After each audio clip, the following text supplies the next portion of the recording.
Hello everyone, a very good evening to all of you. Welcome to the officer अड्डा channel of अड्डा 24/7। आप सबका बहुत बहुत स्वागत है। आई होप सो बहुत बढ़िया से होंगे। सेशन को शुरू करने से पहले मैं आपको बता दूं, आज से हम लोगों का मॉड्यूल डी का सेशन शुरू है। ठीक है, आज से we will study module D, right. Module D में बेसिकली आप सब जानते हैं, आप लोगों के टोटल 9 एक्ट्स हैं जो कि हम लोगों को यहाँ पे पढ़ना है। Total 9 acts are there. Done. So module A, B, C, तीन चीज आप लोगों का है। तीनों चीज क्या है आप लोग का बेसिकली इंपॉर्टेंट है। मॉड्यूल ए में 2 एक्ट थे, बी में आपके 4 एक्ट थे, सी में आपके 10 एक्ट थे। तो ये तीनों का हम मॉड्यूल वाइज क्वेश्चन कर चुके हैं। आज हम मॉड्यूल बी डी स्टार्ट करेंगे जिसमें आप लोग के 9 एक्ट्स हैं। तो सेशन को शुरू करने से पहले आप सबसे रिक्वेस्ट है, जितना हो सके सेशन को शेयर करिए। और एक आप लोगों को अनाउंसमेंट, कल से हमारा जीत बैच शुरू है। देखिए, सबसे पहले कल से हम लोगों का जीत बैच शुरू है। जीत बैच का मतलब दैट इज बेसिकली जहां पे हम लोग बिल्कुल एक सिस्टमैटिक वाइज चीजों को आप लोगों को यहाँ पे मॉड्यूल वाइज हर एक चीज को यहाँ पे हम लोग फिनिश कराएंगे। ठीक है, मॉड्यूल वाइज। तो यहाँ पे आप लोग के 4 कंपल्सरी सब्जेक्ट हैं।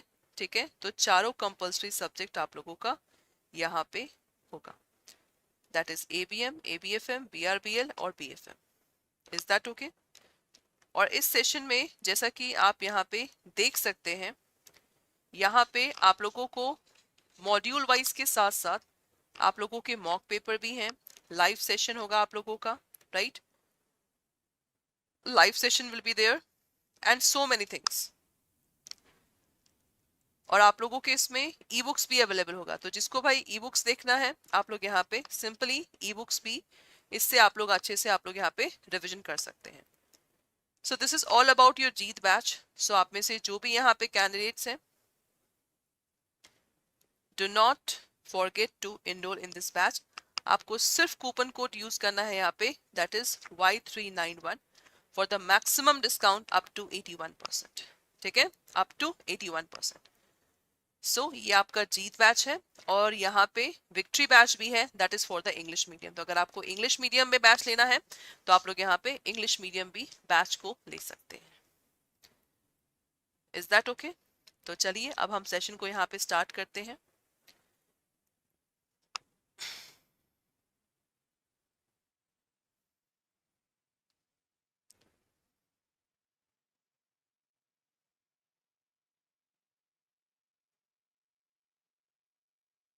आज का हम लोगों का एक्ट है, that is one of the most important, that is Indian contract act. जैसा कि आप देख सकते हैं, इंडियन कॉन्ट्रैक्ट 1872 का हमारा एक्ट है जो कि इम्पोर्टेंट है।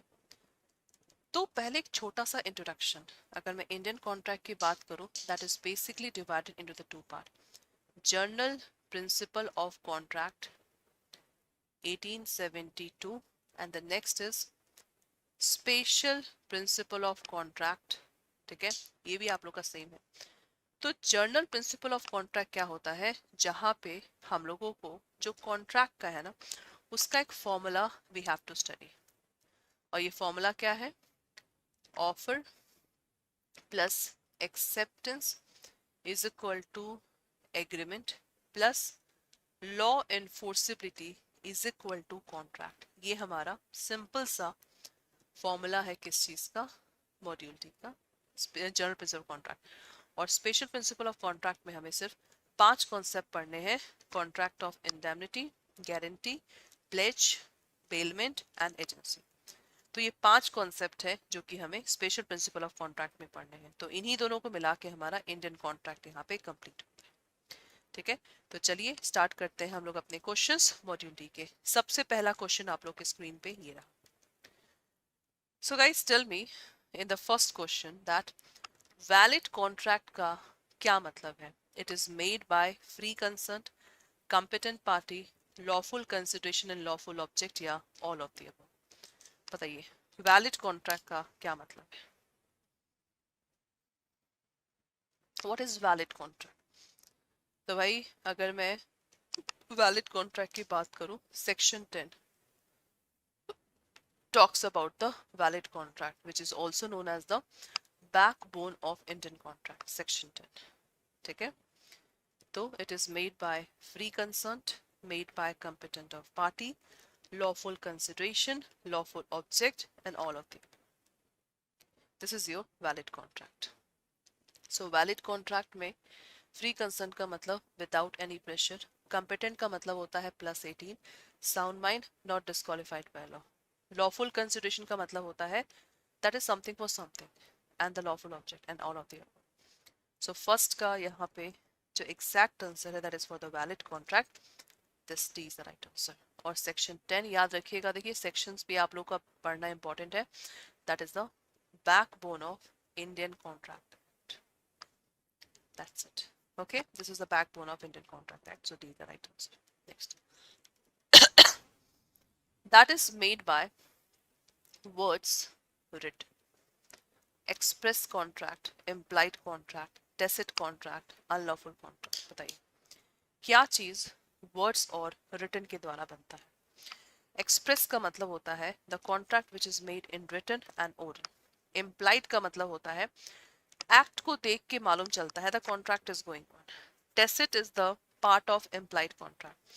और अनलॉफुल कॉन्ट्रैक्ट जिसमें आप लोग की लीगल फॉर्मेलिटीज नहीं होती. ठीक है, तो ये हमारा 4 तरह का कॉन्ट्रैक्ट है. Okay, so what is this written and this word express contract is the right answer. तो सेकेंड का A will be the right answer. Is that okay? ठीक है, चलिए next.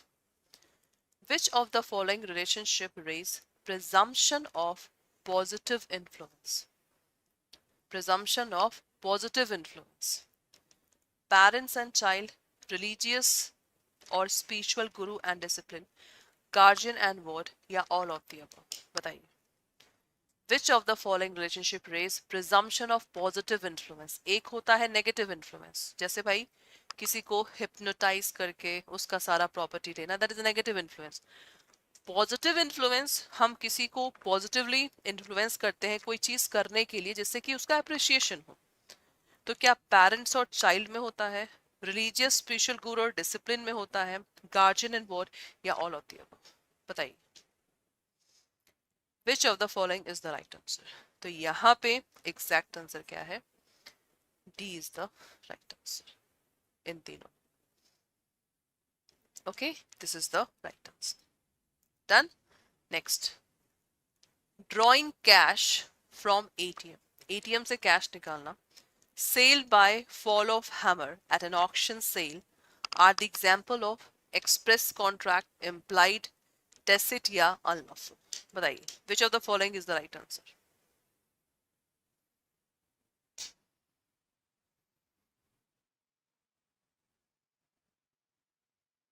Which of the following is the right answer? Tell me.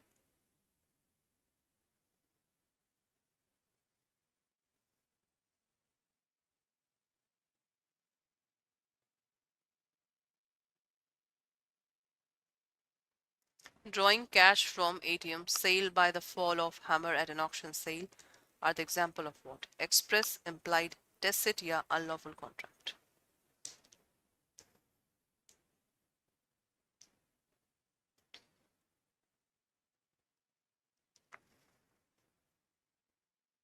So यहाँ पे class the right answer will be implied contract. This is the right answer. Okay, next. All contract is what? Offer, agreement, acceptance, transaction. सारा contract आप लोगों का क्या है बताइए.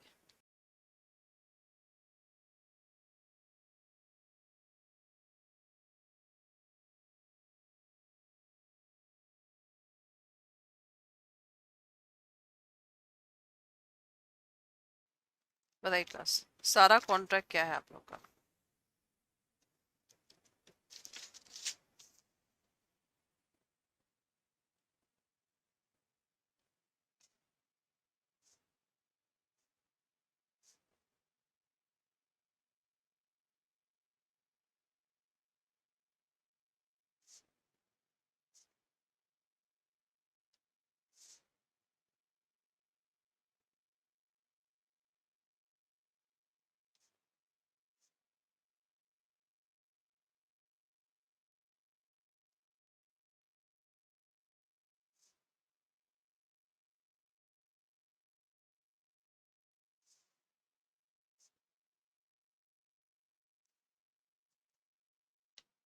हाँ जी class, what is the right answer? What is the right answer for this question?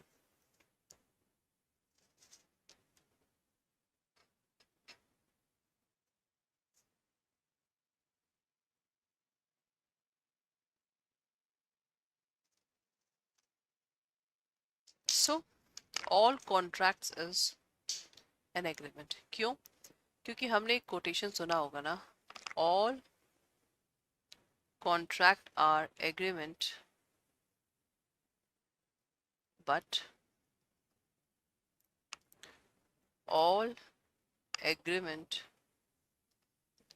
may or may not be contract। इसका सिंपल सा फॉर्मूला है भाई, जितना भी आप लोगों का कॉन्ट्रैक्ट होता है एग्रीमेंट है। क्यों? क्योंकि यहाँ पे ये offer plus acceptance is equal to agreement, plus law को इन्फोर्स करेंगे, that is equal to contract. ठीक है, तो ये जो कॉन्ट्रैक्ट का फॉर्मूला है ना, ये आप लोग यहाँ पे याद रखिएगा। ठीक है, offer acceptance is equal to agreement, law enforceability that is contract. तो सारा कॉन्ट्रैक्ट, भाई कॉन्ट्रैक्ट जब बोल रहे हैं तो एग्रीमेंट से गुजर कर ही तो आ रहा है, तो एग्रीमेंट से गुजर के आ रहा है, that's why it is agreement. लेकिन सारा एग्रीमेंट कॉन्ट्रैक्ट हो भी सकता है, नहीं। तो मैं अगर इसको एग्जाम्पल दूं, एग्रीमेंट सपोज जैसे आप लोगों का यहाँ पे है सोशल एग्रीमेंट या डोमेस्टिक एग्रीमेंट, रिलीजियस एग्रीमेंट, तो क्या ये हमारा कॉन्ट्रैक्ट हो सकता है? Answer is the answer is no. So this is your right answer. I hope so आप लोगों को इसका आंसर मालूम चल गया। ठीक है, सो दिस इज योर, ठीक है, तो ये हमारा बेसिकली यहाँ पे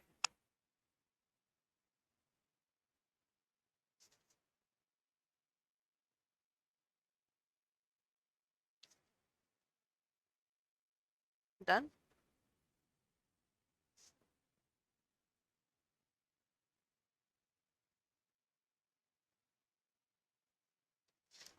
ओके क्लास, चलिए नेक्स्ट क्वेश्चन।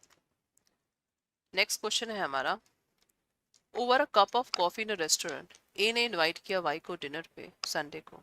वाई ने हायर किया टैक्सी, टैक्सी लेके पहुंचा, देखा तो वहां पे ताला बंद था। तो क्या यहाँ पे वाई रिकवर करेगा डैमेजेस? डैमेजेस का मतलब होता है कंपनसेशन फ्रॉम द एक्स।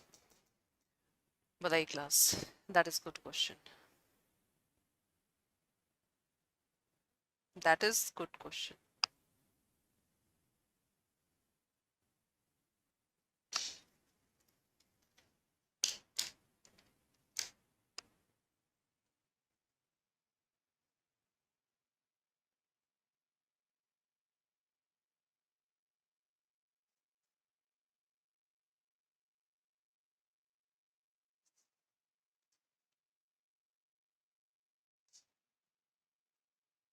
बताइए class.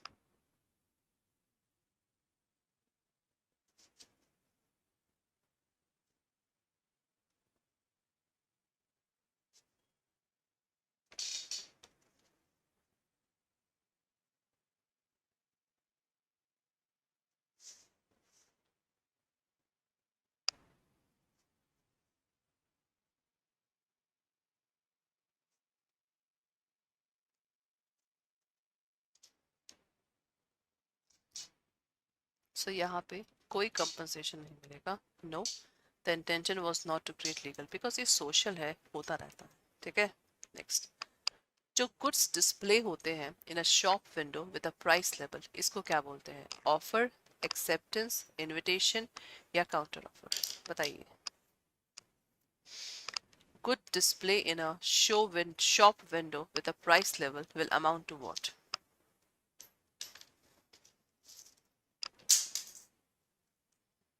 What is the right answer?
So for this thing, the right answer will be, that is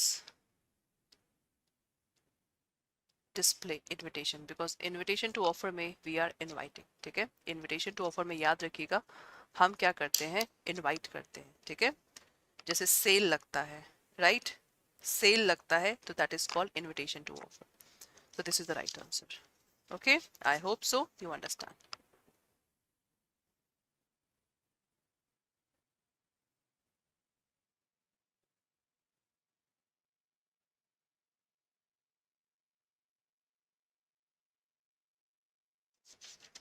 Okay, so this is the right answer.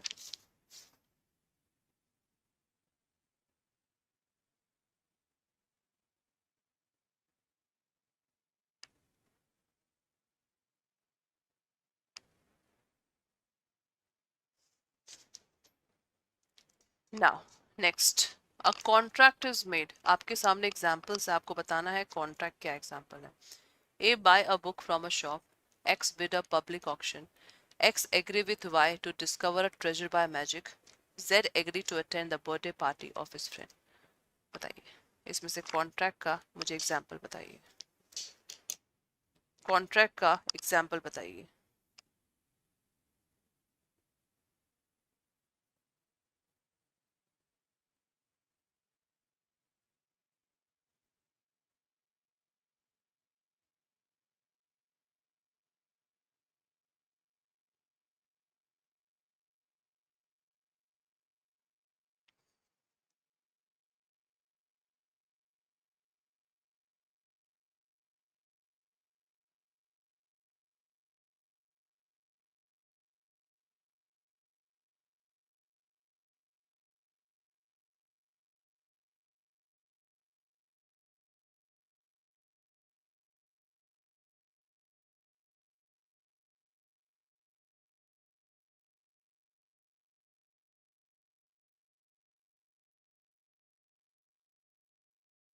Okay, so for this thing, the right answer will be contract. A, buy a book from the shop. This is the right answer. Okay, this is the right answer. Next, communication of offer. जब मैं कोई चीज को cell करती हूँ तो बताइए communication कब complete होता है. When the letter is posted to the offeree, letter is received, offer is accepted by the person to whom it is made. Yeah, when it's come to the knowledge of the offerer that the letter has been received by the offeree. What is the right answer? What is the right answer? Tell me, class.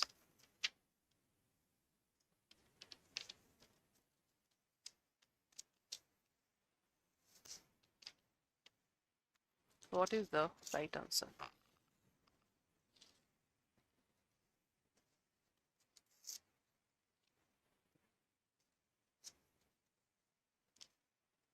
So, for this one, the right answer will be जब opposite party को knowledge पहुंच जाएगा. So, D is the right answer. ठीक है? Next. Agreement is voidable. When it is voidable कब होगा? मतलब voidable का means होता है जब एक पार्टी के द्वारा एक पार्टी के पास राइट होता है कॉन्ट्रैक्ट तोड़ने का. जैसे कॉन्ट्रैक्ट आप लोगों का फ्रॉड से हुआ है, कोर्जियन से हुआ है, अनड्यू इन्फ्लुएंस से हुआ है, देन आप लोग का मिस रिप्रेजेंटेशन से हुआ है. तो एक पार्टी ने ये सब चीज किया बी के साथ, तो बी के पास राइट होता है कॉन्ट्रैक्ट को तोड़ने का. This is called voidable contract. So 10th का एग्जैक्ट आंसर क्या है? The right answer is voidable at the option of agreed party. B is the right answer. Is that okay? Next. Contingent contract क्या है? देखो मैं example दे रही हूँ. All insurance are the example of contingent contract. All insurance are the example of contingent contract, right? So यहाँ पे जब कोई valid contract किसी uncertain future event पे depend करता है, this is called contingent contract. ठीक है? तो contingent हमेशा आप लोग का valid होना चाहिए.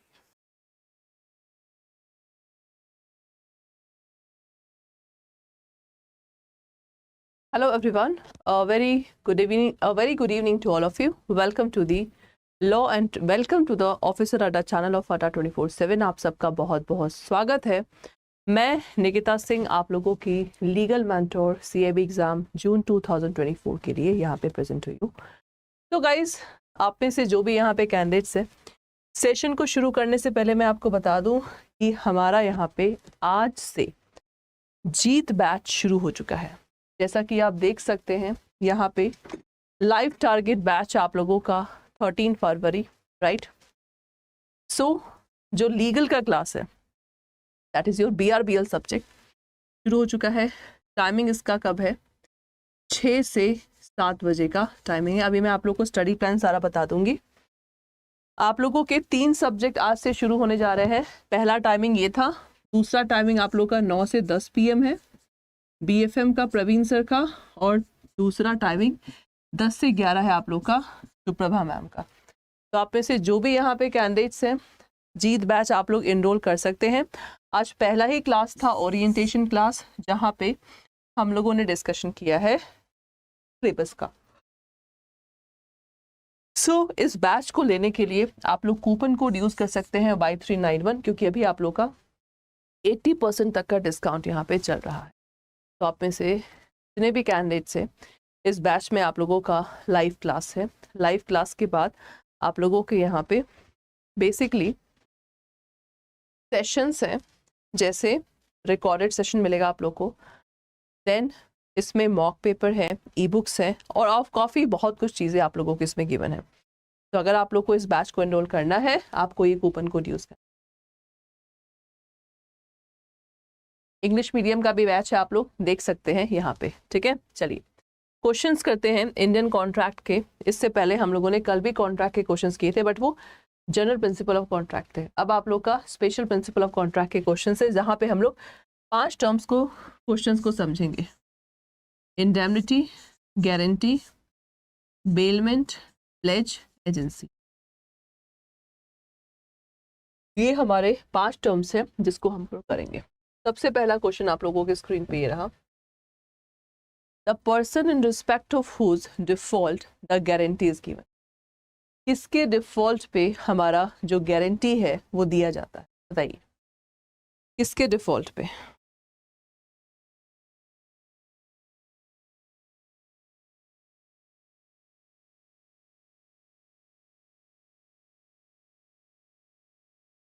बताइए क्लास। तो सबसे पहले ये क्वेश्चन आप लोग किस चीज का है? Section 126, let's talk about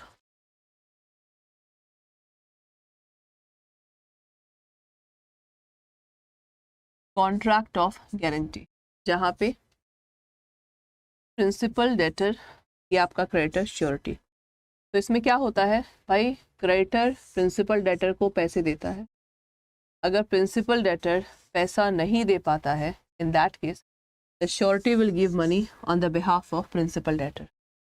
okay, तो ये होता है कॉन्ट्रैक्ट ऑफ गारंटी। तो यहाँ पे the person in respect of whose default the guarantee is given, तो यहाँ पे किसके डिफॉल्ट पे होता है? Principal debtor. That's why for the first one A is the right answer, क्योंकि यहाँ पे डिफॉल्ट कौन करेगा? डिफॉल्ट आप लोग का प्रिंसिपल डेटर करेगा। तो यही जो कॉन्ट्रैक्ट तीनों के बीच में बनता है, the contract is called contract of guarantee. तो यहाँ पे अगर मैं तीनों के नाम लिखूं, तो यहाँ पे जो मैंने PD लिखा है, दैट इज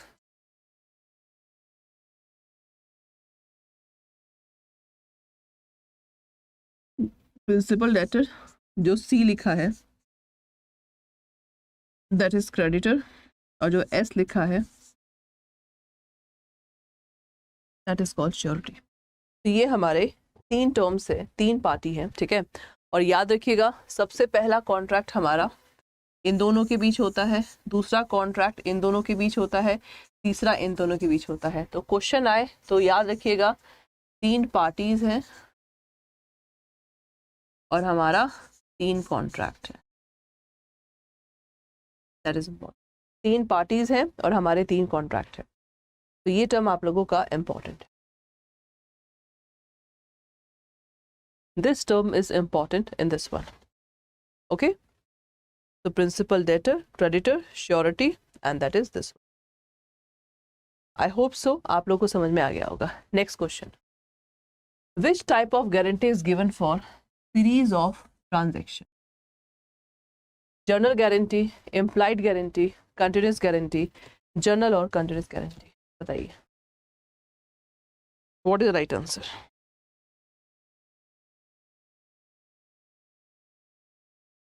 तो हमारे यहाँ पे दो तरह का गारंटी होता है, दो तरह का, ठीक है। सबसे पहला आप लोगों का है स्पेसिफिक गारंटी और दूसरा है आप लोग का कंटिन्यूस गारंटी, ठीक है। तो स्पेसिफिक जैसे एक बार गारंटर ने गारंटी दिया दैट इज फिनिश, और कंटिन्यूस कंटिन्यू आप लोग का होता रहे। तो देख लीजिए विच type of guarantee is given for series of transaction.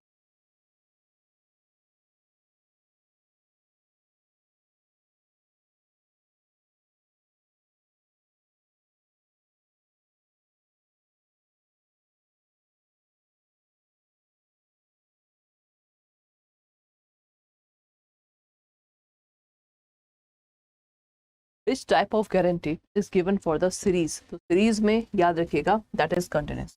और ये आप लोग का सेक्शन है सेक्शन 120। तो जो जो सेक्शंस मैं आप लोग को यहाँ पे लिखवा रही हूँ at least you have to learn that section. आप लोगों को एटलीस्ट उतने सेक्शंस यहाँ पे याद करने हैं, ठीक है। C is the right answer. Next, liability of surety. Liability of surety क्या है? Secondary, primary, subsidiary and correlated. What is the right answer?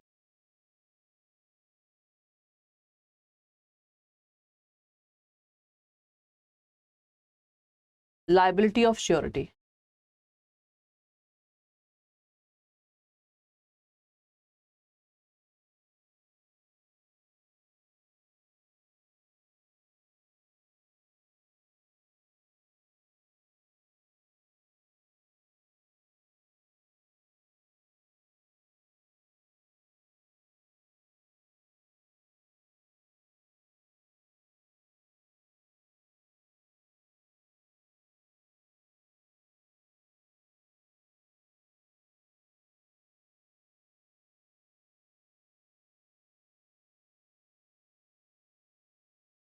तो यहाँ पे क्लास याद रखिएगा सबसे पहला लाइबिलिटी आप लोग का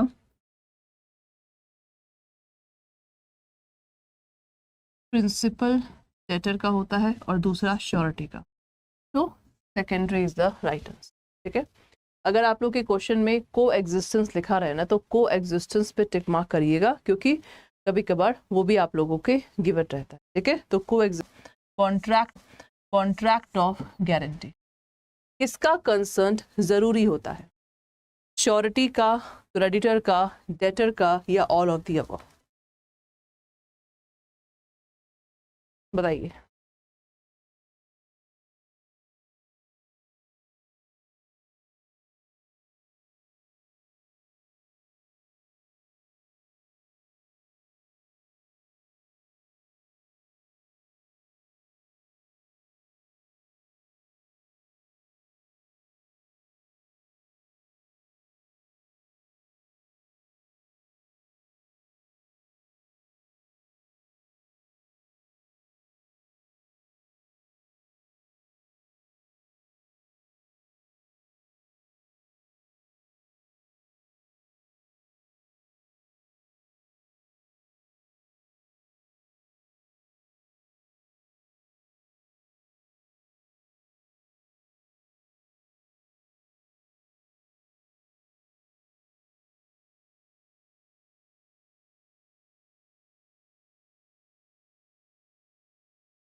तो क्लास इसका एग्जैक्ट आंसर क्या है? वही कंसर्न तीनों का नेसेसरी होता है, तो that's why D is the right, ठीक है। तीनों का कंसर्न आप लोग का जरूरी होता है। In the case of co surety, what is co surety? Principal debtor that is creditor, surety 1 surety, 2 surety, 3। Suppose हमारे 3 श्योरिटी हैं, तीनों ने प्रिंसिपल डेटर को बोला है हम आपका पैसा देंगे क्रेडिटर को अगर आप पैसा नहीं दे पाए, तो मतलब 3 को श्योरिटी है। तो यहाँ पे आपका क्वेश्चन है रिलीज ऑफ 1 को surety, release of 1 surety by the creditor amounts to discourage of other surety, does not amount to discharge, amounts to discharge of the surety, so released post surety as well as या none of the above। बताइए what is the right answer?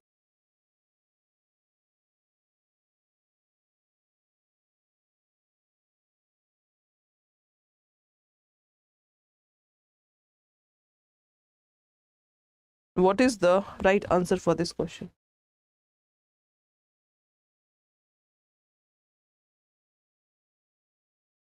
The case of co-surety, release of 1 surety by the creditor। अगर मान लीजिए एक को हमने relieve कर दिया तो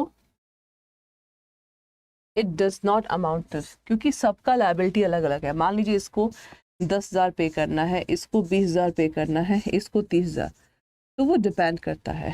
ठीक है, so that's why B is okay. Bailment का मतलब क्या होता है, ये आप लोग का सेक्शन 148 है।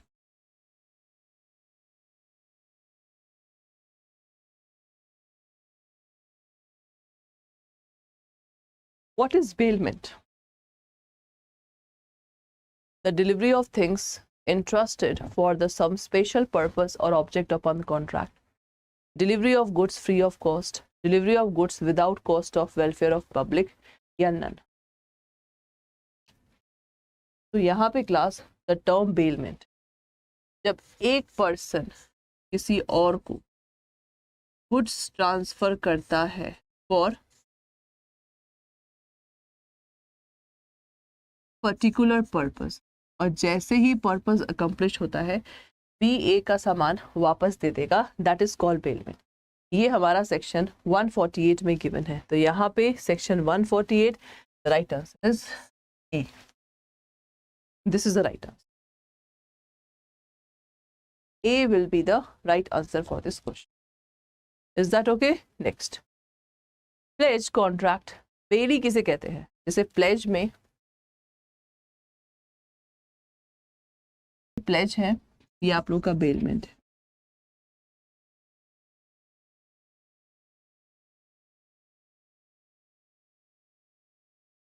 बेलर, बेली, ये आप लोग का पार्टी का नाम है। ठीक है, तो प्लेज में पाउनर, दैट इज पाउनी, को हम प्लेजर भी बोल सकते हैं, प्लेजी भी बोल सकते हैं। ठीक है, तो यहाँ पे बेली दैट इज पाउनी, तो यहाँ पे B is the right, B will be the right answer for this question. ठीक है, चलिए next, the bailment of good as security for the payment of डेब्ट और द परफॉर्मेंस ऑफ प्रॉमिस, इसको क्या बोलेंगे? ये किस चीज का डेफिनेशन है बताइए?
तो class for this one the right answer will B, ये किसका है? As a security. सिक्योरिटी तो ये हमारा प्लेज है। प्लेज आप लोग का जो सेक्शन है सेक्शन 170, ठीक है। The bailor is bound to disclose to the bailee. Bailor क्या चीज डिस्क्लोज करेगा बेली को अगर वो अपना सामान देता है? फॉल्ट, प्राइस, वेट या ओनर? बताइए।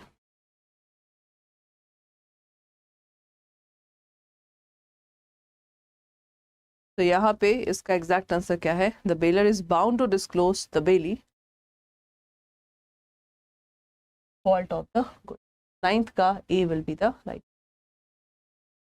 When no consideration passes between baler and bailey, इसको क्या बोलेंगे? नॉन ग्रेटिटुअस, ग्रेटिटुअस, स्पेशल या कंडीशनल? तो सबसे पहले दोनों का मतलब क्या है? राइट, ग्रेटिटुअस बेलमेंट और ये हमारा है नॉन ग्रेटिटुअस बेलमेंट। तो दोनों का मतलब क्या है? ग्रेटिटुअस का मतलब होता है जहां पे नो कंसिडरेशन, नो कंसिडरेशन, और यहाँ पे दैट इज कंसिडरेशन। तो नो कंसिडरेशन, मैंने आपको कोई गिफ्ट दिया तो कोई कंसिडरेशन मैं नहीं मांगूंगी। तो when no consideration between bailor bailee, this is called gratitude. B is the right answer, ठीक है। नेक्स्ट, ए ने बी को 2 सूटकेस दिया रखने के लिए जब वो मीटिंग में था। तो बताइए ए और बी का क्या रिलेशनशिप होगा? कौन इसमें बेलर है, कौन इसमें बेली? That is good.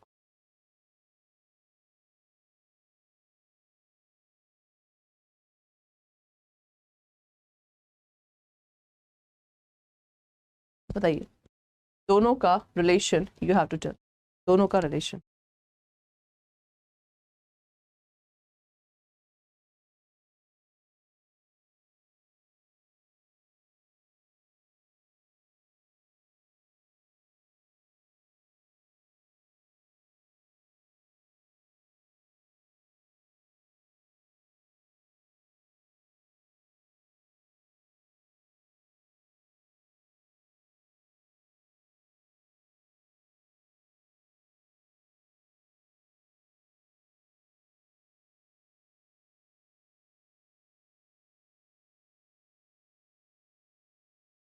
तो यहाँ पे class A give, A is bailor, B is bailee, तो B is the right answer. Okay, now this is very good question. यहाँ पे लालू है जो जा रहे हैं अयोध्या घूम, उन्होंने अपनी जो काऊ है इसके पास छोड़ी, मीरा के पास, so दैट मीरा काऊ के मिल्क का यूज कर सके। जैसे ही लालू गया, जो प्राइस था मिल्क का अचानक से बढ़ गया, ठीक है, जिससे कि मीरा को बहुत प्रॉफिट हुआ। काऊ प्रेग्नेंट हो गई, ठीक है, और उसने एक बछड़े को जन्म दिया। अब जब लालू लौट के आया तो वो अपना काऊ मांगा, काफ मांगा और प्रॉफिट भी मांगा। आपको बताना है इसमें से क्या क्या चीज हमारे लालू जी को मिलेगा। बताइए क्या क्या चीज मिलेगा। सबसे पहला है not entitle for profit of the milk, entitle profit of the milk, ठीक है। फिर not entitle cow, entitle cow, not entitle calf, entitle calf. क्या चीज मिलेगा, क्या चीज नहीं मिलेगा? बहुत बढ़िया क्वेश्चन है।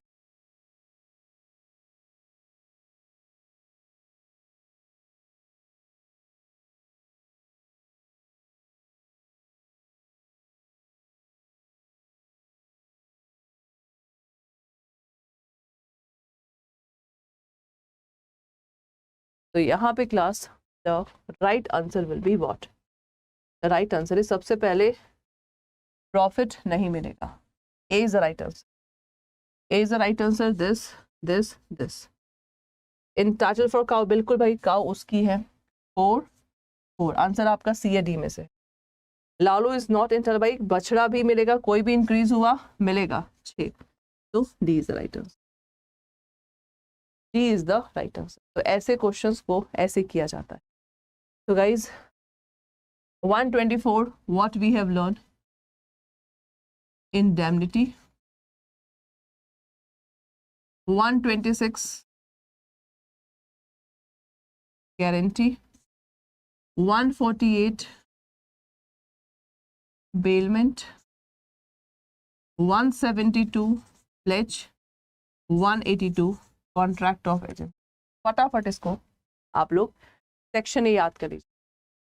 और कल मैंने आपको सिर्फ सेक्शन 10 बोला था. Let's talk about the valid contract. That's it. तो ये हमारा इंपॉर्टेंट टर्म है. Hello everyone, a very good evening to all of you. Welcome to the Officer Adda 24/7, the special session of your BRBL subject in the bilingual language. आप में से जो भी यहाँ पे कैंडिडेट्स हैं इस सेशन में, आप सबको मालूम है कि यहाँ पे मॉड्यूल सी का सेशन चल रहा है जहाँ पे हम इम्पोर्टेंट एक्ट का डिस्कशन कर रहे हैं. सरफेसी एक्ट जो कि बहुत इम्पोर्टेंट एक्ट है. So again we will do the questions of SARFAESI act. Okay, so now let's start. लेकिन सेशन को स्टार्ट करने से पहले मैं आपको बता दूं कि हम लोगों का बाइलिंगुअल लैंग्वेज में जो जीत बैच है आप देख सकते हैं 13 फरवरी से शुरू हो रहा है. तो अगर अभी तक आप लोगों ने जीत बैच में एनरोल नहीं किया है तो फटाफट कर दीजिए, क्योंकि ये बैच आप लोगों का जहाँ पे डिटेल में पढ़ाया जाएगा. सारी क्लासेस 13 फरवरी से शुरू हो रही है. मैं आप लोगों की लीगल मेंटोर हूँ. मैं आपको BRBL सब्जेक्ट पढ़ाऊंगी. The timing of my subject will be 6 AM to 7 AM. ठीक है, यहाँ पे सारे मॉड्यूल के कॉन्सेप्ट क्लियर करवाए जाएंगे. हर एक चैप्टर का क्वेश्चन दिया जाएगा और आपका जो डाउट हो ऑन द स्पॉट आपको डाउट को यहाँ पे सॉल्व कराया जाएगा. तो आप में से जो भी यहाँ पे कैंडिडेट्स हैं, do not forget to enroll in the batch. आपको सिर्फ कूपन कोड यूज करना है Y391 for the maximum discount. Okay, चलिए स्टार्ट करते हैं आज का सेशन. सबसे पहला module C, number 1 question.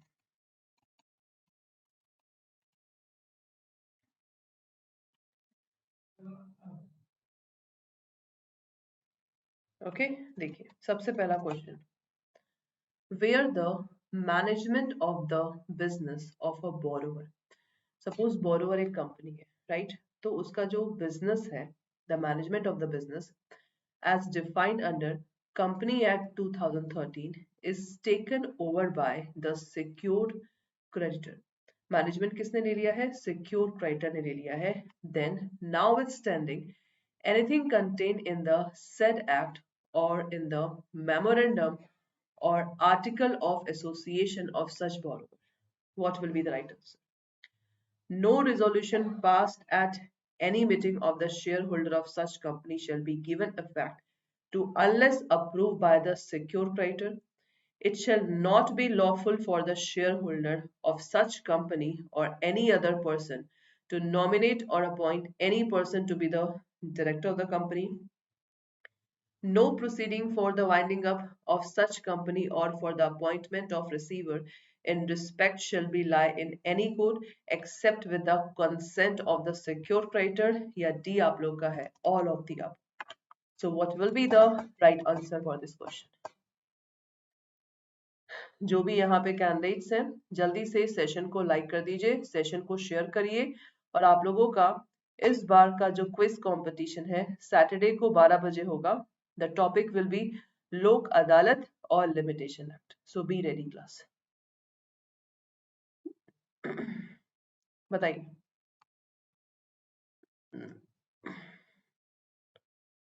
What will be the right answer for this question?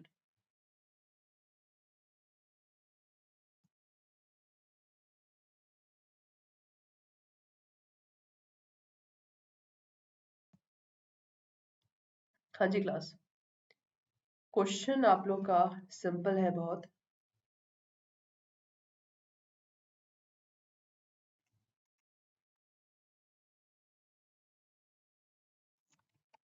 बताइए.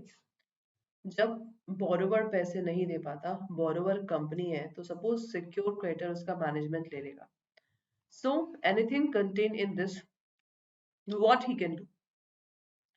No resolution passed at any meeting of the shareholder shall be given unless approved by shareholder. बिल्कुल जब सब चीज आप लोग का शेयर होल्डर के पास आ गया है तो भाई it should be approve by the share holder sorry secure creditor. It shall not be lawful for the shareholder of such company and other person to be nominate and appoint any person to be the director. बिल्कुल भाई इनके द्वारा होगा. No proceeding for winding up such company or appointment of receiver in respect shall lie in any court except concern. मतलब हर चीज में भाई अब सिक्योर क्रेडिटर का कंसर्न चाहिए क्योंकि अब सारा जिम्मा सिक्योर क्रेडिटर के पास हो चुका है. So that's why for the first one the right answer will be, that is D is the right answer. Is that okay? तो यहाँ पे जब मैनेजमेंट एक बार सिक्योर क्रेडिटर ने ले लिया so it should be done by the secure creditor. मतलब कुछ भी हो कंसर्न रिक्वायरमेंट चाहिए इनका. So this is the right answer. I hope so you people understand. Next question.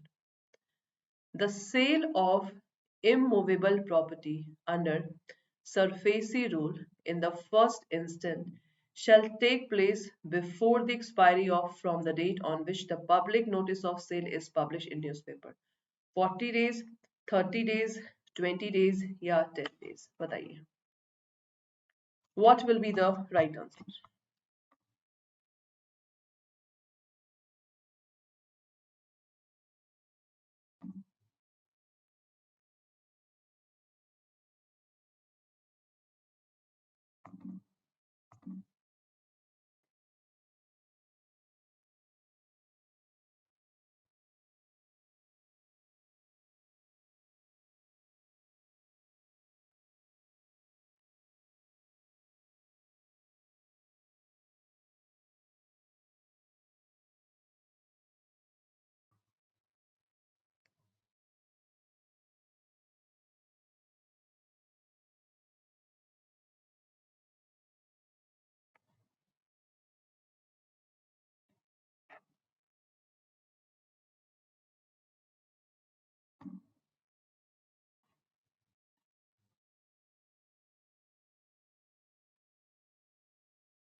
हाँ जी क्लास. So यहाँ पे the right answer is the sale of immovable under SURFACI in the first instance shall take place before the expiry of from the date on which public notice is published, that is 30 days. This is the right answer. जो भी questions आप लोग को कराए जा रहे हैं all questions are very very much important. Okay, next. The possession notice of secured immovable asset shall be published as soon as possible, but in the case from the date of taking possession in the two leading newspaper. एक आप लोग का vernacular language जो local language में होता है, having the sufficient circulation in that locality by authorized officer कितने दिन में? Not later than 12 days, 10 days, 7 days या not later than 4 days. What will be the right answer? Tell me class. Session को जो भी यहाँ पे कैंडिडेट्स हैं सेशन को आप लोग फटाफट शेयर कर दीजिए. Okay, let me share also.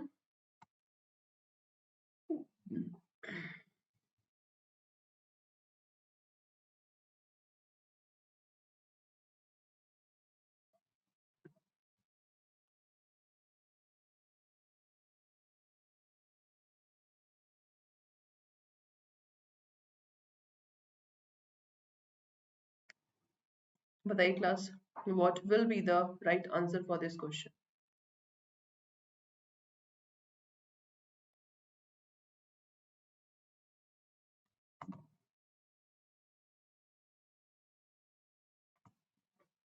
हाँ जी, तो यहाँ पे आप इस चीज को याद रखेंगे दैट विद इन 7 days.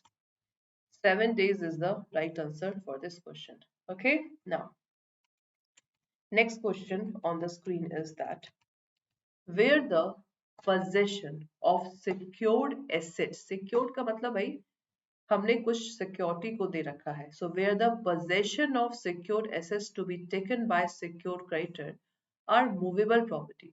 अगर वो मूवेबल प्रॉपर्टी है, the property that can be move from one place to another in possession of the borrower the authorized officer shall take possession of such movable property in the presence of 4 witnesses after the Panchnama drawn and signed by the witness, in the presence of 3 witnesses, 2 witnesses, 1 witness. What will be the right answer? Tell me, class.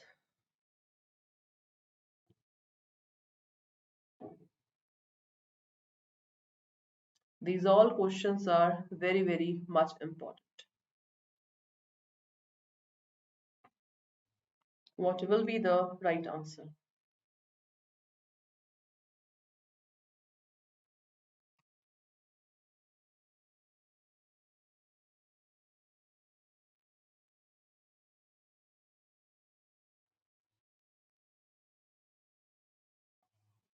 Tell me.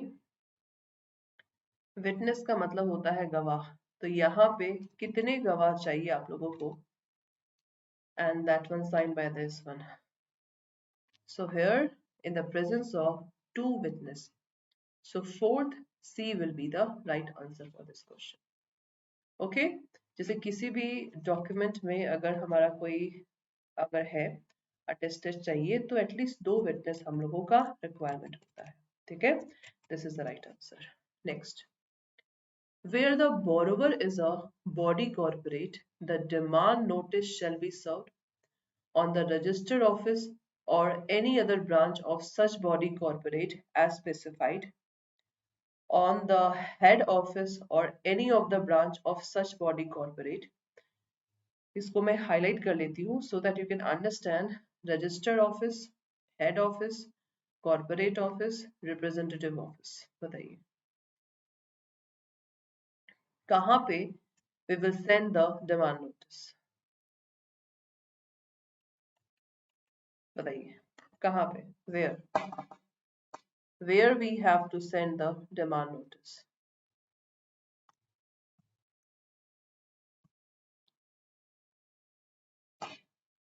Yes, class.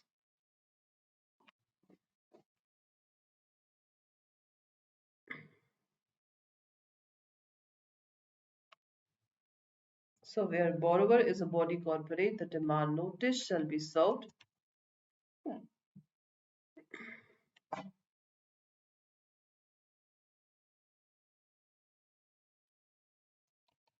That is your registered office.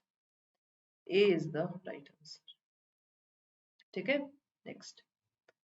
Secured creditor shall entitle to take all or any of the measures under section 13 clause 4, provided his claim in respect of the financial asset is made, the time of limitation prescribed under the Limitation Act is suspended, ignoring the period of limitation prescribed under the Limitation Act, and the period of limitation prescribed under the Limitation Act is not important, and within the limitation prescribed under the Limitation Act. What will be the right answer for this question? Sixth one. Tell me, class.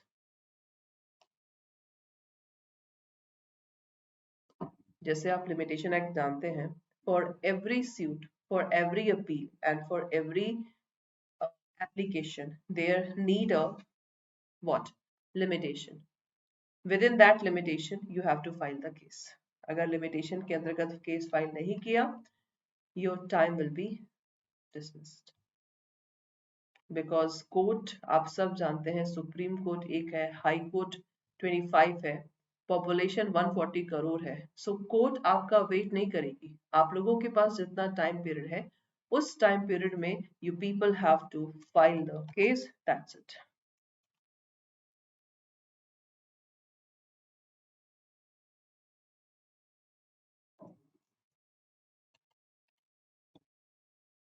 So यहाँ पे class, the right answer will be this one. Within the limitation prescribed under the Limitation Act. D is the right answer. Next. The provision of SURFACE shall not apply to. कहाँ पे SURFACE apply नहीं होगा? सबसे पहला lien on any goods, money, security given by under the Indian contract, the sales of good or any other law. Any case in which amount is less than 20% of the principal amount and interest. Any security interest created in the agriculture land या all of the above. कहाँ पे SARFAESI act apply आप लोग का नहीं? बहुत important question है, बताइए.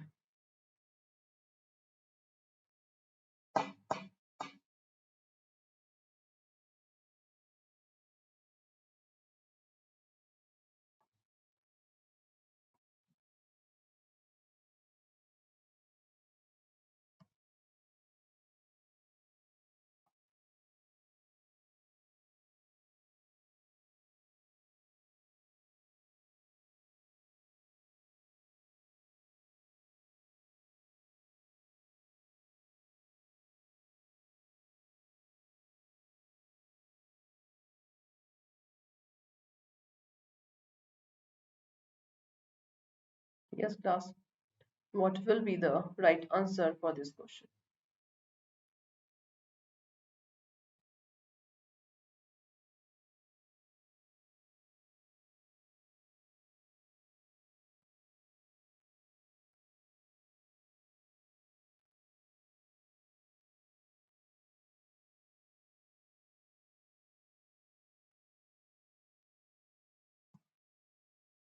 So the right answer will be that is all of the above.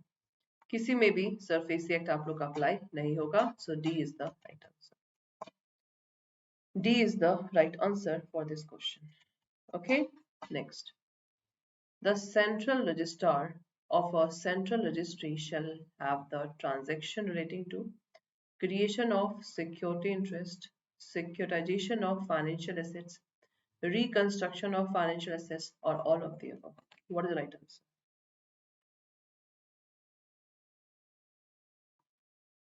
Central registrar जो बोरोवर सिक्योरिटी जमा करता है उसको जो सेंट्रल रजिस्ट्री है रजिस्टर करता है, राइट? तो वही चीज है आप लोग का क्वेश्चन पूछा गया है. बताइए, what will be the right answer for this question?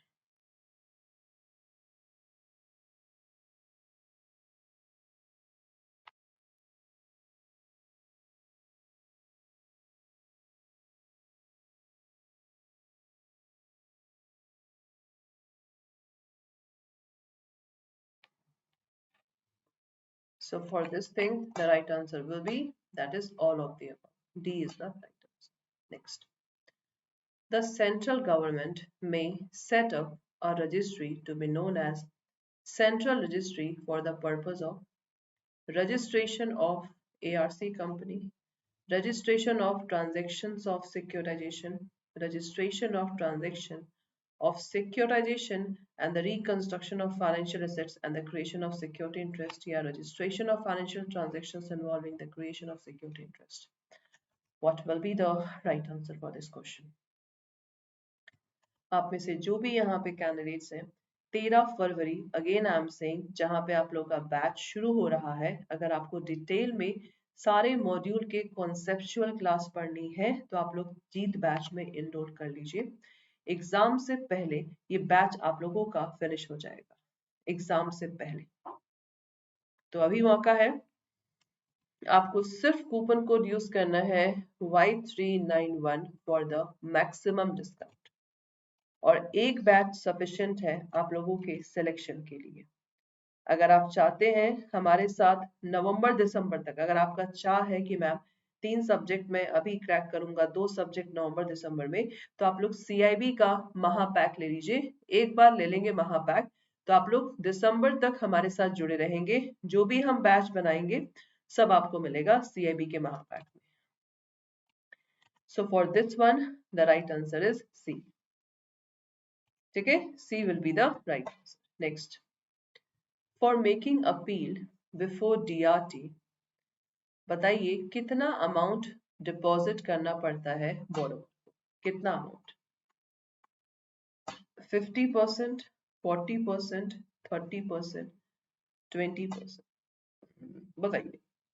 जैसे परसेंटेज वाला जो अमाउंट है हम लोगों ने बेसिकली पढ़ा था, जैसे कंज्यूमर प्रोटेक्शन एक्ट में 50%, DRT टू DRAT कितना पढ़ा था हम लोगों ने?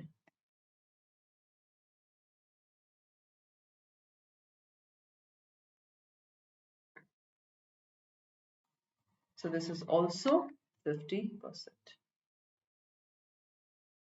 ठीक है, तो यहाँ पे the right answer is 10th का B is the right answer.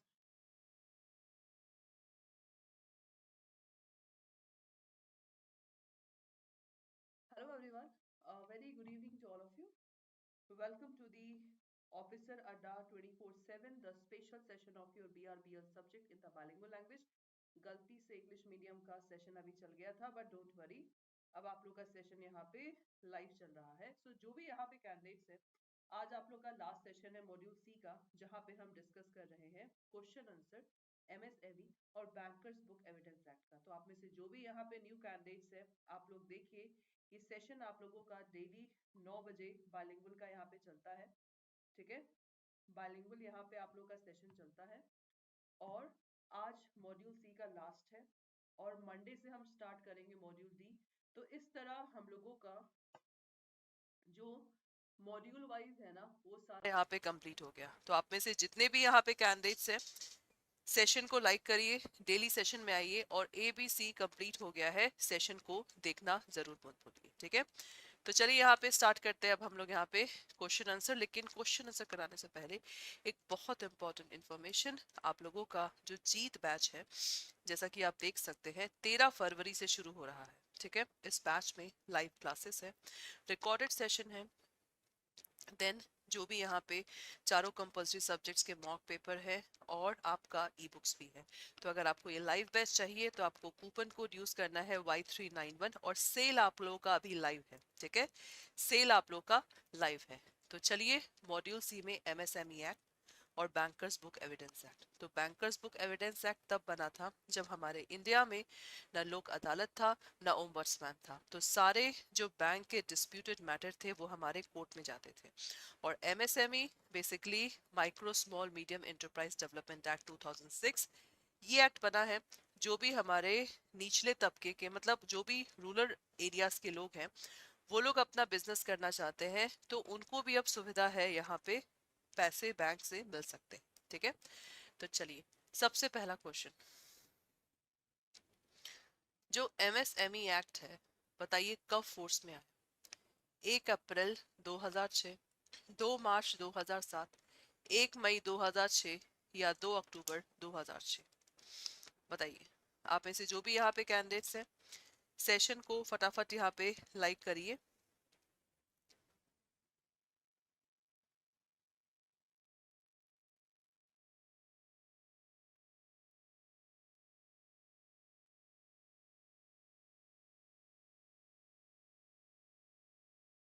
हाँ जी क्लास, बताइए.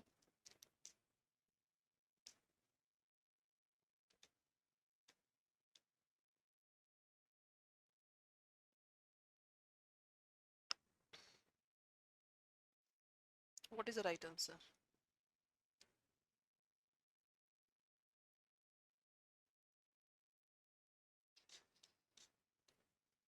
What is the right answer for this question?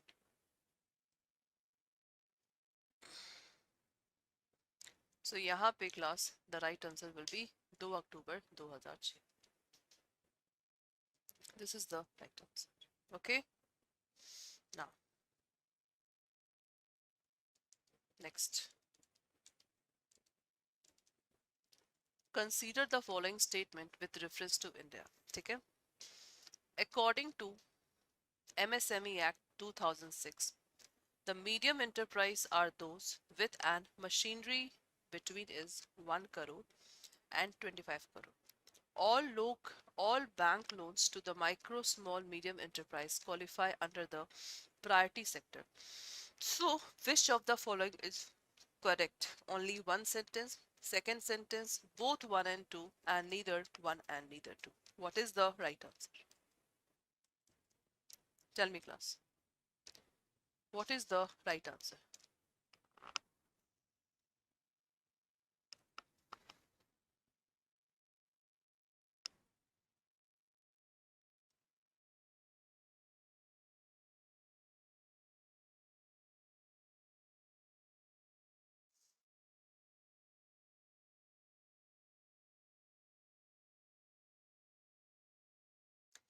हाँ जी क्लास बताइए।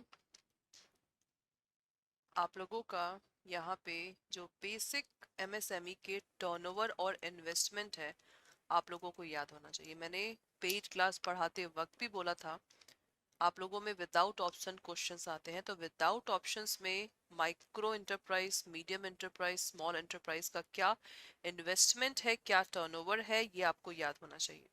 तो सबसे पहले मीडियम का क्या 125 करोड़ है। Second, all bank loan to the micro small medium qualify under the priority sector। बताइए इसका exact answer. What will be the right answer for this question?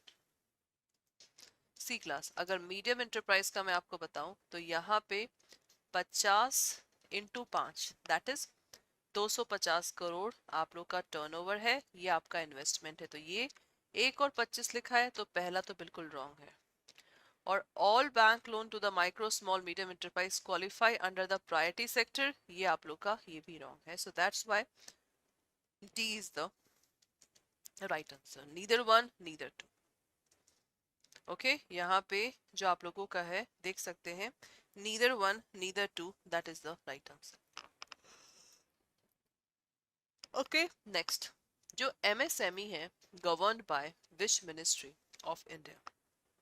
Ministry of finance service, ministry of commerce and industry, ministry of small scale industries, या ministry of micro small medium enterprise? बताइए किस ministry के अंदर ये आप लोग आता है।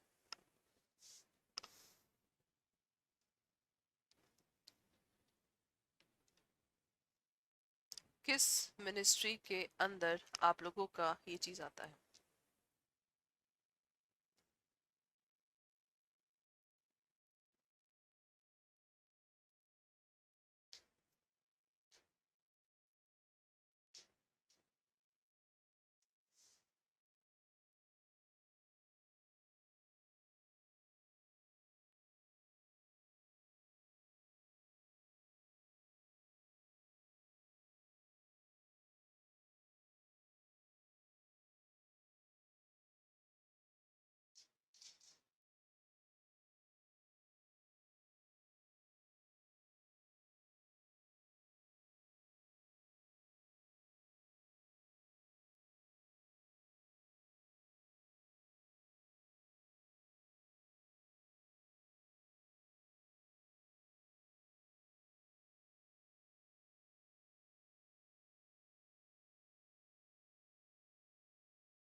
So class, for this one the right answer will be, that is Ministry of Micro Small Medium Enterprise. Okay, now the next one, the fourth question is where application, ये question बहुत important है, बहुत important है, ठीक है। where application is made to a court by a buyer, application कौन file कर रहा है? buyer, for setting aside any decree and award which is made by facilitation council। तो सबसे पहले आप लोग का एमएसएमई में हमें ये याद करना जरूरी है कि who will come under the facilitation council, मतलब डिस्प्यूट को रिजॉल्व कौन करता है। तो यहाँ पे डिस्प्यूट को रिजॉल्व देखा जाए तो एमएसएमई में आप लोगों का आर्बिट्रेशन होता है और आप लोग का कंसिलिएशन होता है। याद आया? हाँ, arbitration, conciliation, these are the examples of ADR. तो बताइए, जब buyer suppose not satisfy with the facilitation council और बाय एनी इंस्टीट्यूशन या centre providing alternate dispute resolution, so what percentage of amount उसको deposit करना है with the court by the buyer, मतलब कितना परसेंटेज अमाउंट अपील का उसको पे करना है तब जाके उसका अपील सुना जाएगा। whether it is 12.5%, 75%, 25% या 50%, what is the right answer?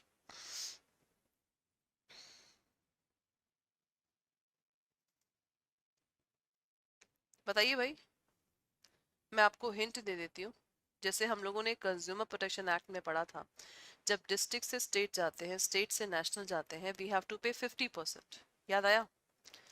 Okay, और डीआरटी से डीआरएटी जाते हैं अपील के लिए, तो अपीलेंट हैव टू पे 50%। यहाँ कितना परसेंट पे करना है बायर को बताइए, ये थोड़ा हटके है, ये थोड़ा हटके है।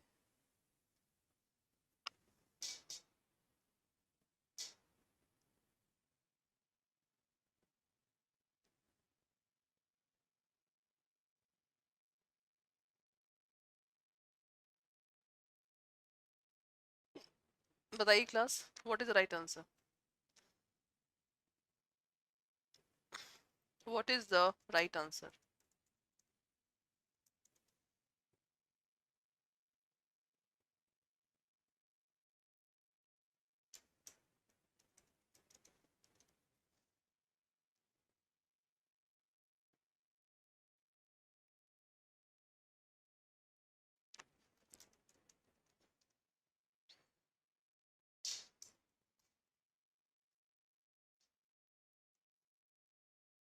Anyone class, what will be the right answer for this question? जल्दी बताइए भाई, बहुत इजी है। The right answer will be 75%। MSME आप लोग का ऐसा एक्ट है जहाँ पे 75% अपीलांट को पे करना है, दैट इज अ बायर। और ये 75% याद करिए, जब हमने सरफेसी एक्ट पढ़ा था तो सरफेसी एक्ट में पहले 75% था जिसको कि इनवैलिड करार किया गया। सो फोर्थ का B will be the right answer. ये सब इंपॉर्टेंट क्वेश्चंस है, यू हैव टू लर्न। चलो next, bankers book evidence act में जज का मतलब क्या होता है? जज of district court, first class magistrate, जज ऑफ सुप्रीम कोर्ट या जज ऑफ हाई कोर्ट? बताइए।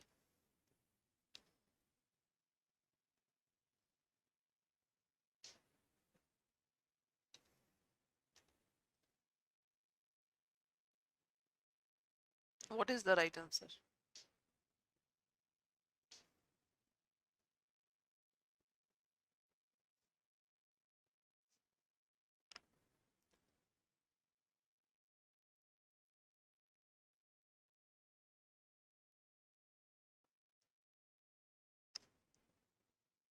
बोलिए बोलिए, जज का मतलब क्या है? क्या डिस्ट्रिक्ट कोर्ट को बोलेंगे, फर्स्ट क्लास मजिस्ट्रेट, द जज of supreme court and the जज of high court? The right answer will B जज of high court is the right answer. ठीक है, D will be the right answer for this question. Next, which of the following person are not authorized to issue a certificate under section 2A of Bankers Book Evidence Act 1891? Manager, principal accountant, person in charge of computer system या none of the above? बताइए। Sixth का exact answer. सब चीज हम पढ़ चुके हैं, जो भी यहाँ पे रिकॉर्डेड सेशन भी देख रहे हैं, everything we have read. So the question is, which of the following person are not authorized to issue the certificate? क्योंकि Bankers Book Evidence Act में याद रखिएगा, we never have to present the original copy, हमें certified copy को देना है। तो certified copy आप लोगों का साइन किसके द्वारा होगा?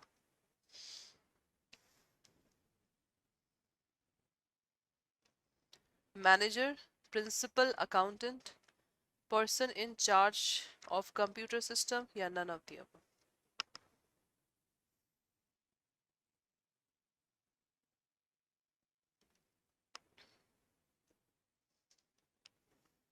बोलिए। तो याद करिए ये सेगमेंट आप लोग का, हम लोगों का मैनेजर और प्रिंसिपल अकाउंटेंट होता है, plus person in charge of the police station computer charge.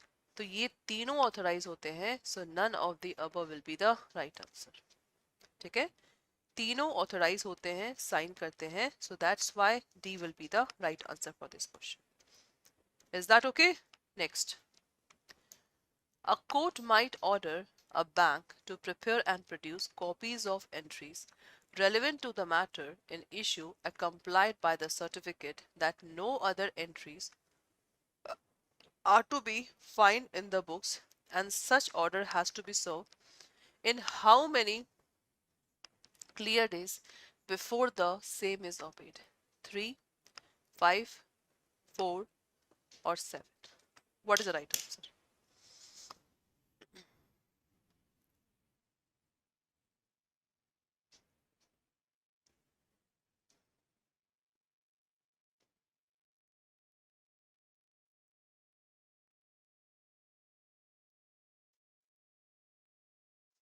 बोली class. In how many clear days, clear days का मतलब होता है वर्किंग डेज। क्लियर डेज बोले तो वर्किंग डेज। बताइए, जो प्रेजेंटेशन में पढ़ा है, जो स्टूडेंट उस पे फोकस किया है, उसके लिए कोई क्वेश्चन यहाँ पे नया पुराना नहीं है, सारे क्वेश्चन उसको मालूम होंगे। Every question he will know.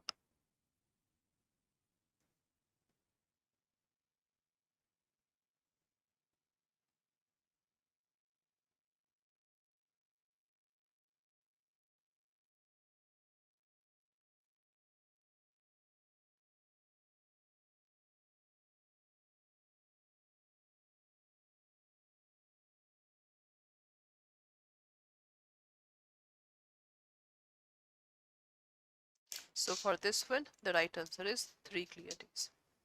So seventh ka 3 is the right answer. Next, any order made under the act for the payment of cost or by bank may be enforced as if the bank were a party to the proceeding. That is true and false.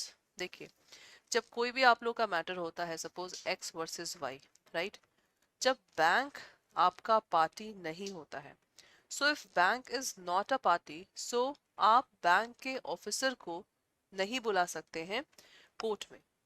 The bank officer is not allowed. लेकिन भाई इन some cases आप भी जानते हैं court की बातों कोई मना नहीं कर सकता, राइट?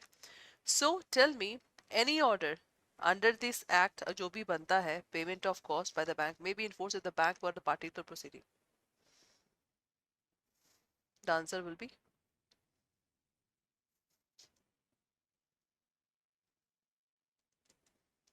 तो यहाँ पे any order made under the act for the payment of cost और by the bank may be enforce by bank party proceeding. The answer is yes. Okay, this is the right answer. Now class, it's the time that you have to follow. अगर आप इस session में नए हैं तो आप लोगों से रिक्वेस्ट है, जो हम लोगों का 13 फेब से बैच शुरू है, इस बैच में इनरोल करिए, क्योंकि यहाँ पे जो आप लोगों का लाइव क्लास चलेगा, ये लाइव क्लास बहुत इम्पॉर्टेंट है, जहाँ पे डिटेल वाइज आप लोगों को सारे मॉड्यूल यहाँ पे पढ़ाए जाएंगे। अगर लाइव क्लास छूट जाता है तो आप लोगों का रिकॉर्डेड सेशन अवेलेबल है, जो कि आप लोग यहाँ पे आराम से 24/7 देख सकते हैं। हर एक चैप्टर का आप लोगों को टीचर की तरफ से क्वेश्चंस मिलेगा, क्वेश्चन सॉल्व करने के लिए पीडीएफ दिया जाएगा, सो दैट आप लोगों को यहाँ पे कोई भी नोट्स बनाने की जरूरत ना मिले। आप लोगों को इस बैच में मॉक पेपर मिलेगा, एटलीस्ट हर कंपलसरी सब्जेक्ट का 5-5। इसमें आप लोगों का कोई भी इलेक्टिव पेपर नहीं होगा। इलेक्टिव पेपर के लिए आप लोग को अलग से एक सब्जेक्ट का, जो आप लोग को लगता है कि आप एग्जाम देंगे, उसका वीडियो कोर्स आप लोग अलग से परचेज कर सकते हैं। देन इसमें आप लोगों का ई बुक्स मिलेगा, जो कि आप लोग का 1 लाइनर का है। तो ये सब चीजें हैं जो कि हम लोग आप लोग को जीत बैच में यहाँ पे अवेलेबल करा रहे हैं, और जीत बैच आप लोगों का 13 फरवरी से यहाँ पे शुरू हो रहा है, और अभी सेल लाइव है। तो आपको बैच चाहिए तो Y391 कूपन कोड है, इसको यूज करिए। आप लोगों का 80% का यहाँ पे डिस्काउंट चल रहा है। Is that okay? और अगर आप लोग को, जैसे ये हमारा जीत बैच है, अगर आपको लगता है कि नहीं सीआईबी का महापैक, सो महापैक भी ले सकते हैं, जहां पे आपको 1 साल का वैलिडिटी मिलेगा, नवंबर दिसंबर का सेशन और आप लोग का मई जून का सेशन कंप्लीट होगा। इसमें वीडियो कोर्स अवेलेबल है, जो हम एग्जाम से पहले रिवीजन बैच बनाएंगे वो अवेलेबल है, केस स्टडी बैच बनाएंगे वो अवेलेबल है, मैराथन जो हमने पिछले सेशन में लिया है मैराथन तक आप लोगों का अवेलेबल है। मतलब ये महापैक आप लोगों का एक कंप्लीट पैकेज है। तो अगर आपको ये महापैक लेना है, महापैक ले सकते हैं। तो आपको कैसे बैच को परचेज करना है, ध्यान से सुनिए।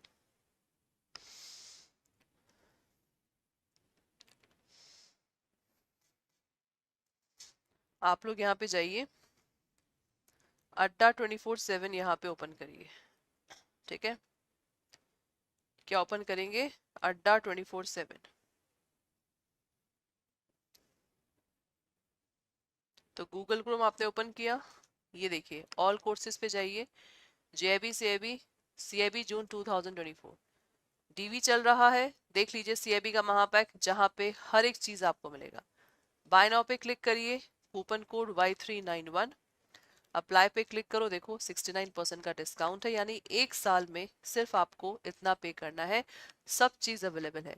चाहते हैं और डिस्काउंट तो अपने मोबाइल में अड्डा के ऐप को डाउनलोड करो, 80% तक का डिस्काउंट आप लोग को महापैक में मिलेगा। तो आप में से जो भी यहाँ पे कैंडिडेट्स हैं, यहाँ पे जाइए और ये आप देख सकते हैं सारे इलेक्टिव का वीडियो कोर्सेज है।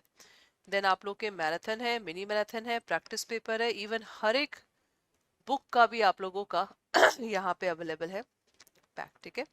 सो आप में से जो भी यहाँ पे कैंडिडेट से फटाफट सीआईबी महापैक परचेज करिए। और 13 इसमें जैसे आप देख सकते हैं लाइव क्लासेस, तो लाइव क्लासेस में आप लोगों का यहाँ पे victory batch, this is your English medium, और आप लोग का जीत बैच, ये आप लोग का क्या है, that is your bilingual class, ठीक है। तो आप लोग यहाँ पे इसको एनरोल कर सकते हैं। ऑलरेडी कुछ कुछ बैचेस हो चुके हैं, तो उन बैचेस को अभी आप लोग वीडियो कोर्सेस यहाँ पे देख सकते हैं। So that's all for today's class, have a nice day.